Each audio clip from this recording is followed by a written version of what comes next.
Hi, I'm Malika Bilal, and you're in the stream, live on Al Jazeera and YouTube. Today, the growing migrant crisis in Latin America. As hundreds of thousands of Venezuelans flee their country seeking economic and political stability, what can the international community do? Hi, my name is Carly Pearson. I'm a lawyer, writer, and activist, and you're in the stream. The epicenter of the refugee crisis is along the Venezuelan and Colombian border, where roughly 35,000 Venezuelans cross every day in search of work, food, or medicine. It's believed that 3,000 to 5,000 people who make the daily sojourn end up staying in Colombia, or from there make their way to other countries. So how should the international community respond to this growing problem? Well, here in the studio to discuss this, we have Danny Behar. He is a Venezuelan economist and fellow at the Brookings Institution. Also in our studio, Fabiola Rondon Delgado. She's a Venezuelan attorney and human rights activist. In Bogota, Colombia, Alessandro Rampietti. He's a reporter with Al Jazeera English who has been covering this issue for the network. And in the Netherlands, Joseph Merks. He's the UNHCR representative in Colombia. Welcome everyone to the stream. I want to start with the headline here on my computer, this via Forbes, but they're not the only ones. They're calling this the biggest migrant crisis in the Americas and say it's taking place in Venezuela. Alessandro, help give us some context for this. Why are people fleeing? Well, Malika, essentially they're fleeing because they don't have enough food to eat. They fear that if they remain in Venezuela, they will die. They see that what they make each month is worth always less and less. They're not able to feed their families. They're not able to get 3 meals a day.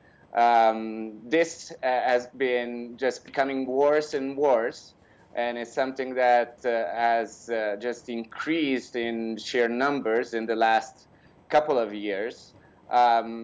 We've seen really 3 different waves as things of migration, as things were getting worse in Venezuela. First, we've seen people with money who was deciding to leave, professionals that thought they could find better jobs in other countries, and they were welcomed. Then more and more people from the middle class that were not that were losing their savings, and now finally in this last year we've seen a great increase of the desperate and the destitute and just bigger and bigger numbers. You mentioned the desperate. This is a tweet we got from a member of our community. Truth Seeker writes, I talked to an older Venezuelan man a few weeks ago, and he said his country is ruined by the government. And the huge problem is the economic collapse. He said food used to be so cheap, and now it's not affordable. And I think that's why Venezuelans are fleeing to Colombia and Brazil. Fabiola, does this resonate with what you know to be true? Absolutely, Malika. I'm one of those people who came to the U.S. trying to find stability. I think there's a difference between the migration of Venezuelans pre-Chavez and post-Chavez because the policies have affected the quality of life of the Venezuelan citizens. To know that my family's still there and to know that they cannot get food because an apple costs more than what a professor makes in a month or a doctor makes in a month. It's desperate. It's devastating. I know you were telling our producers ahead of the show that your brother is a doctor. What kinds of unique challenges does that bring? That brings not just the challenge of him as a citizen living in the country, but as a medical professional not being able to serve your patients. The hospital is lacking electricity, water, alcohol. The doctors need to ask their patients to bring syringes if they need to be vaccinated. There's no medicine that can be found. So a lot of people are dying out of completely preventable diseases, salvageable accidents, because there's just no resources. Danny, you were recently in Venezuela. What did you witness? What did daily life look like for many people? I was actually in Colombia, in the border with Venezuela, looking and talking to a lot of these people who were fleeing. And you know, each person I spoke to, they had a huge story behind them. I don't think I randomly spoke to the 5 or 10 people with the war stories. each one of them had a terrible background story telling us that they were really fleeing the country because their money they couldn't really afford to live or to eat with the salaries they were getting. And I just want to mention that this is not only about the fact that salaries have eroded. There's no food, not only because the reason the food is expensive also has to do with because there's actually no food in the country. The government, this government and the previous government, they mismanaged the country in such a manner that they destroyed all the productive capacity of the country, and there's just simply no more money to import food and medicines. So even if you had the money, you couldn't really find food. You definitely couldn't find medicines. There's people dying because they don't have access to insulin. And I saw couples crossing to Colombia just to get medication. Their mothers just crossing to get their children vaccinated because they cannot find vaccines. So it goes beyond the crisis in which there's inflation and salaries, purchasing power gets weakened. It's really there's no apparatus to provide the basic needs to the population there. You mentioned the government. I want to pull up this headline here, this via Reuters. Don't blame me for Venezuelan crisis, says Maduro. And of course, that's Nicolas Maduro, who just won a second 6-year term as president on Sunday, though the opposition and many international players say that those election results are disputed. But I want to take that idea and go to these tweets we got from someone who is a viewer of the stream. They say, we have to understand the reason costs have skyrocketed in Venezuela. It has less to do with the government and more to do with ours, the USA. America likes to put heavy sanctions on any country it can't control, and then they blame economic woes on the country's government. It's a shame. And he also mentions oil prices, saying that with oil prices being so low, it affects their economy much more than a more diversified economy like the US. So sanctions and oil prices, Alessandro, what do you make of these points? Well, I think that at this point, there's no doubt that this has been a man-made crisis and that the Venezuelan government is responsible for what's happening in their country. They've been in power, the Chavista regime has been in power since 1999. That's essentially more than 18 years of consecutive power. They had full control on all of the essential levels of power in the country. I don't think that the Chavista regime is responsible for any of the traditional problems that Venezuela has. But these years, in all these years in power, they haven't been able to solve any of these problems, and they just made it worse. And all the social and economic progress that had been made at the beginning, thanks to those high oil prices, have now been lost. And it shows how the government has not been able to use all these years in power to transform the country in a more productive way. They're still importing more than 90% of what they need to feed their people. The entire economy is still based on what they make out of oil, and all those industries have just been doing worse instead of better. And now we see this. I'm pulling up this headline here from Deutsche Welle that says, Venezuelan exodus is Colombia's burden. Joseph, you are joining us via the phone in Colombia. What are you seeing, and what are your representatives from UNHCR seeing as people flee over the border?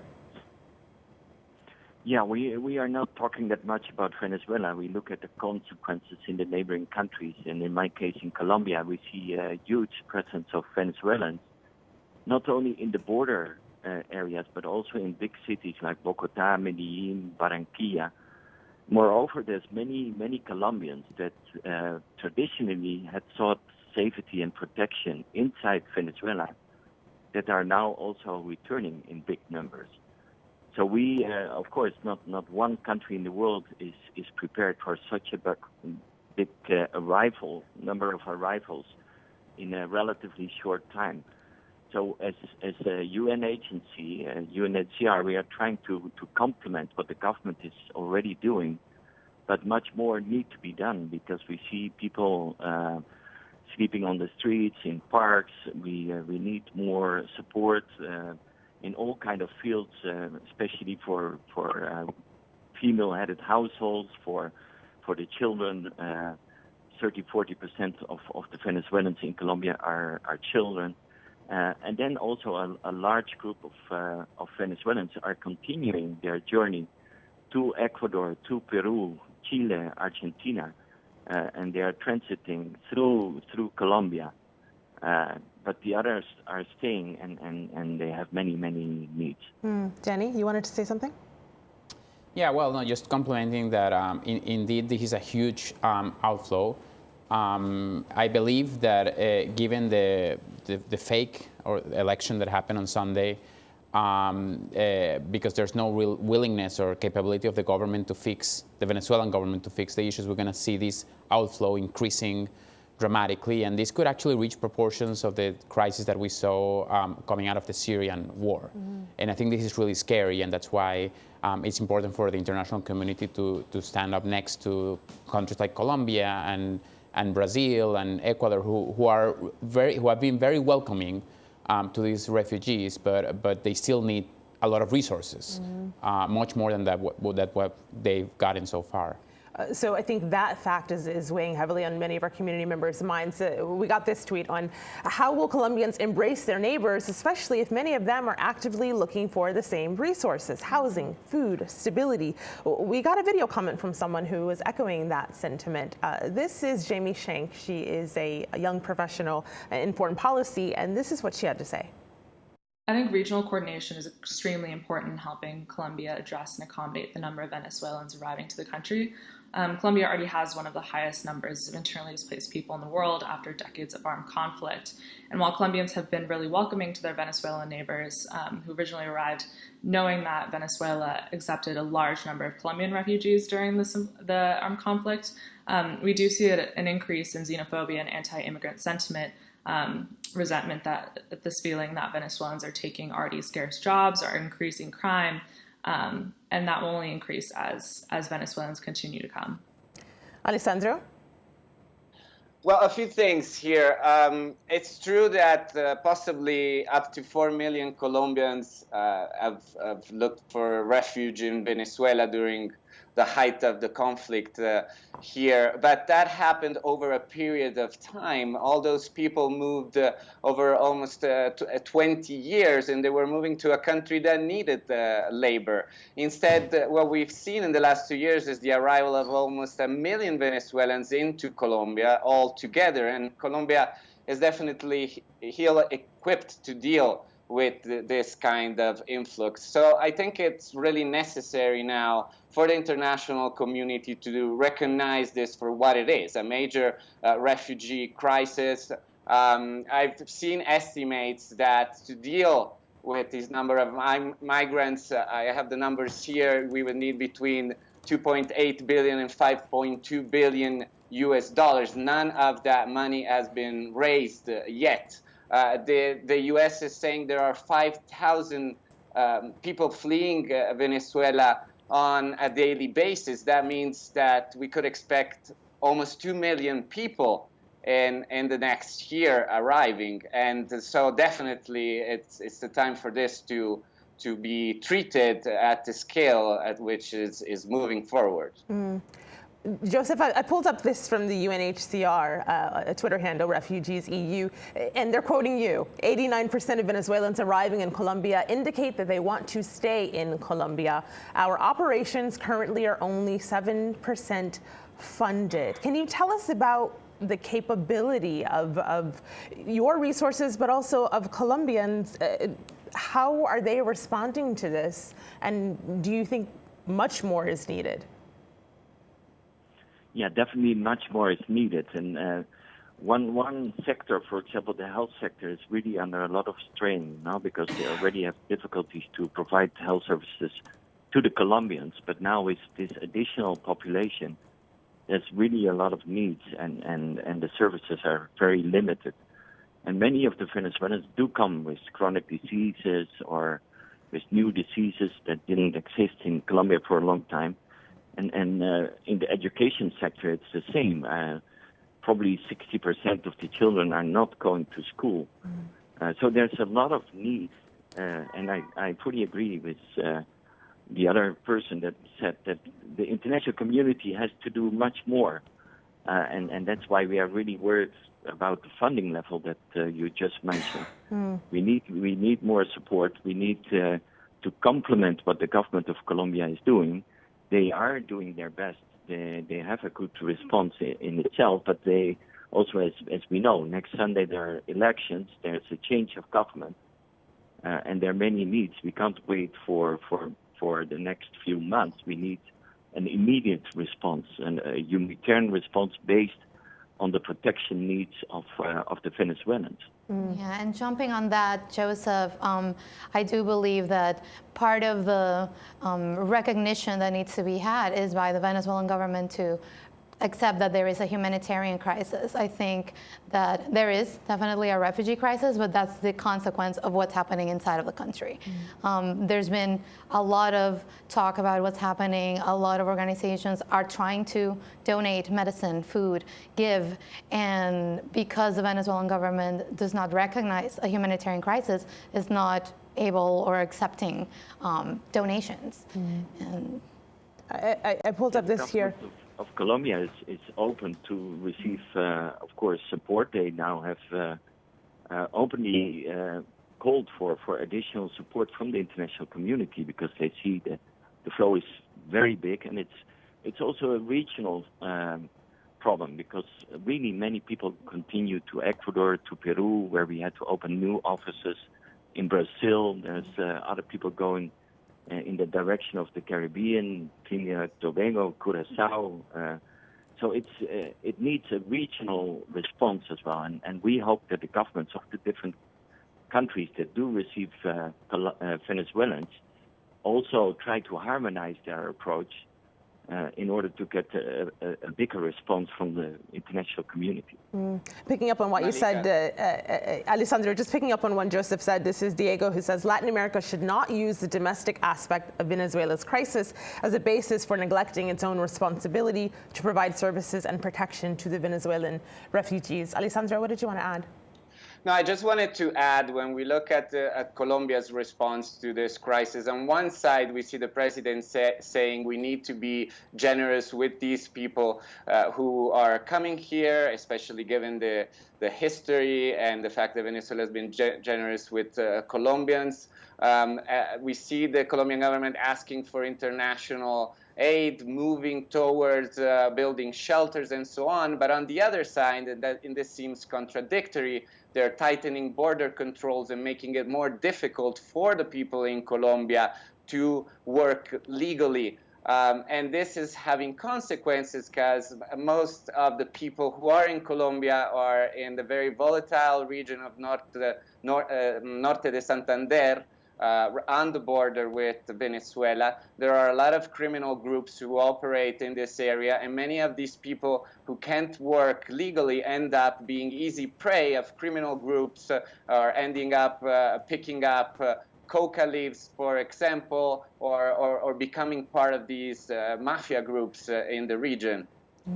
And just to follow up on that, I mean, I do think that the Colombian government, this is a very hard task for everybody because these countries, ironically, besides Venezuela, were never used to receiving migrants. These were countries that used to send migrants out to Venezuela, ironically. So the infrastructure is really not there to receive this massive amount. And I think they're trying to do an effort. I agree with what was said before. I also think that it is important for the government of Colombia and the governments of the region to recognize this as a refugee crisis. They could do so legally based on the Declaration of Cartagena of 1984, which is, for Latin America, it broadens really the definition of a refugee, which includes things as people who are being personally targeted because disruption in public order and things like that, which if you spend 5 minutes in Venezuela, you will see that that's the case. And that will be a first step to really to get more foreign aid, and also to provide to a lot of these people a fast track to have a legal status to be able to work in the country that will, of course, have an influence on lowering those small cases of increasing crime and so on. And lastly, I do want to say to some of the viewers that are raising some of the issues, this is a global issue. The world as a whole has committed to help refugees and migrants, but it's actually not helping anybody. Migrants, this is what I do actually in my research as an economist, migrants are often a key to economic development. Migrants are entrepreneurs by definition, and when I was there, I saw people who, with the little that they have, they started doing little businesses and, doing wallets with Venezuelan bills that are not worth too much. Can you imagine what these people could do? How many jobs could they create if they had a little bit of seed capital, a little bit of private training, business training? I think it could do wonders for all of these countries. And Danny, you mentioned that it is a global issue, and I want to illustrate that for our audience. Take a look at this graph. This is from the source is the International Organization for Migration via the Washington Post. These are the places that people are migrating to. Chile is one of the biggest places. The percentage increase is more than 1,300. Colombia, as we've mentioned, Peru, Brazil, Argentina. We actually got a video comment from someone who says one of those countries in particular could do a little bit more, and that's Brazil. Have a listen to Halisan. What we have in Brazil is an estimated number of 40,000 Venezuelan refugees that came to the country through the northern region asking for asylum in a very difficult and very dramatic situation. What we can see is that Brazil, in spite of its commitment to international human rights law and specifically to international refugee law, doesn't have a proper structure to receive and to protect these people, especially in this case of a massive influx of humanitarian immigration. We saw this before in the case of the Haitians, and we've seen this again in the case of the Venezuelans. And this is not the proper way to deal with the human right to asylum. So Alessandra, she's speaking of Brazil, but it's not just Brazil that perhaps is not prepared and ready. Definitely, it's a problem across the region, no doubt, and this is, of course, then fueling animosity, especially against this last wave of immigrants, which, as we were saying at the beginning, are the most poor and desperate people that have been fleeing since the beginning of this crisis. In particular, though, the situation has been very difficult in Brazil because these 40,000 Venezuelans have arrived to a region with only very small towns, and they have just overwhelmed the town there. There have been some incidents that really have raised the tensions. For example, in one town there was essentially a bar brawl where two Venezuelans ended up killing a Brazilian. There then was a protest by the people, and they burned down a building that was used as a shelter for Venezuelans. And it shows like this has been happening in a very remote part of the country, and the government hasn't done enough to come in and help the local administrations that can't deal with this situation alone. And if you and this has repeated itself in other poor parts of the country, of that country and other countries where the Venezuelans have arrived. Fabiola, if there was one message you wanted the international community to take away from the show, what would that be? Malika, wow. I want people to know that, like myself, a lot of Venezuelans are fleeing to survive. I think that a refugee, that's the definition of a refugee. You don't go out to make anybody's home messy. You just know that you cannot live in your own home anymore. If you don't have food, if you don't have a job, if you do have a job, but you make less than an apple costs. Yeah. I think one of the worst things that's happening is that there's no medicine and people are dying out of Fabiola Rondon Delgado, Alessandro Rampietti, Joseph Merks, and Danny Bahar. Thank you so much for joining us for this conversation. Unfortunately, we have to pause it there, but thank you to our community for joining us as well. We'll see you online. #AJStream.